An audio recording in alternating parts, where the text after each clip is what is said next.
ഇന്ന് നല്ല വലിയ ഹമൂറിൻ്റെ 2 കിലോ വലുപ്പമുള്ള തല കിട്ടിയിട്ടുണ്ട്.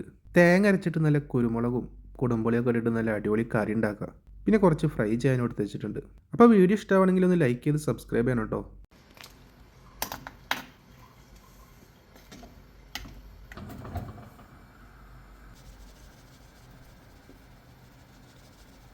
കുരുമുളകിട്ട പ്രത്യേക ടേസ്റ്റാണ്. കുടംപുളി ഇടണില്ലേ തിളക്കുമ്പോൾ?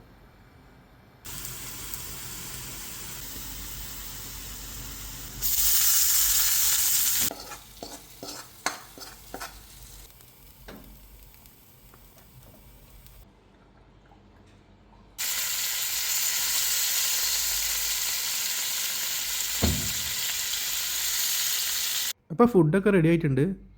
നല്ല കുത്തിരിച്ചോറാണ്, പിന്നെ അതുപോലെ അച്ചാറുണ്ട്. ഇനി കുറച്ച് കറി എടുത്ത് ചോറിലോട്ട് ഒഴിക്കാം കേട്ടോ. നല്ല ചൂടാണ് കറി, ചൂട്ടോടെ തന്നെയാണ് കേട്ടോ കഴിക്കാൻ പോകുന്നത്.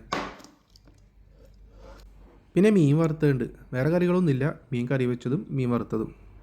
ഇനി കഴിച്ചു തുടങ്ങിയാലോ. നല്ല നെയ്യുള്ള തലയാണ് കേട്ടോ, അമൂറിൻ്റെ വലിയ തലയാണ്. ഇതിൽ മീനിൻ്റെ മാംസം കുറവായിരിക്കും, പിന്നെ അതുപോലെ തന്നെ നല്ല സ്ട്രോങ് ആയിട്ടുള്ള എല്ലാമാണ്. അപ്പോൾ സൂക്ഷിച്ച് വേണം കഴിക്കാനായിട്ട്. സംഭവം നല്ല അടിപൊളിയായിട്ടുണ്ട് കേട്ടോ കറി, ഒരു രക്ഷയില്ലാത്ത കറിയാണ്. അത്യാവശ്യം നല്ല എരിവൊക്കെ ഉണ്ട് കഴിക്കാനായിട്ട്, കുരുമുളകിൻ്റെ മുളകും പൊടിയുടെ ഒക്കെ. പിന്നെ അതുപോലെ തന്നെ മീനിൻ്റെ ആ നെയ്യ് ഉണ്ടല്ലോ, ആ മീനിൻ്റെ മാംസം കുറവാണെങ്കിലും അതിൻ്റെ നെയ്യ് നന്നായിട്ടുണ്ട്. അത് ആ ചോറിലിങ്ങനെ കുഴച്ചിട്ട് കഴിക്കുമ്പോൾ ഉണ്ടല്ലോ നല്ല അടിപൊളി ടേസ്റ്റാണ് കഴിക്കാനായിട്ട്. ഇനി ആ മീൻ വറുത്തതിൽ ഒരു പീസ് എടുത്തിട്ടും കഴിച്ചു നോക്കാം കേട്ടോ. മസാല ആണെങ്കിലും വളരെ സിമ്പിളായിട്ട് ഉണ്ടാക്കിയുള്ളതാണ്. മീൻ വറുത്ത് മുളകും പൊടി മഞ്ഞൾപ്പൊടി ഉപ്പ് മാത്രം ഇട്ടിട്ട് വറുത്തേക്കാം കേട്ടോ.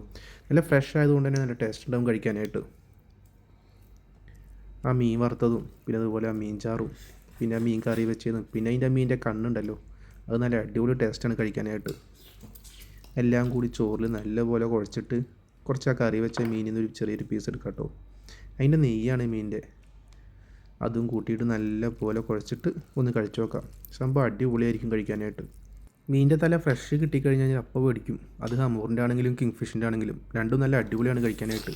അപ്പോൾ ഇതാണ് ഇന്നത്തെ വീഡിയോ. നിങ്ങൾക്ക് ഇഷ്ടപ്പെട്ടെങ്കിൽ ലൈക്ക് ചെയ്യണം, സബ്സ്ക്രൈബ് ചെയ്യണം, സപ്പോർട്ട് ചെയ്യണം. അടുത്ത വീഡിയോയുമായി വീണ്ടും കാണാം.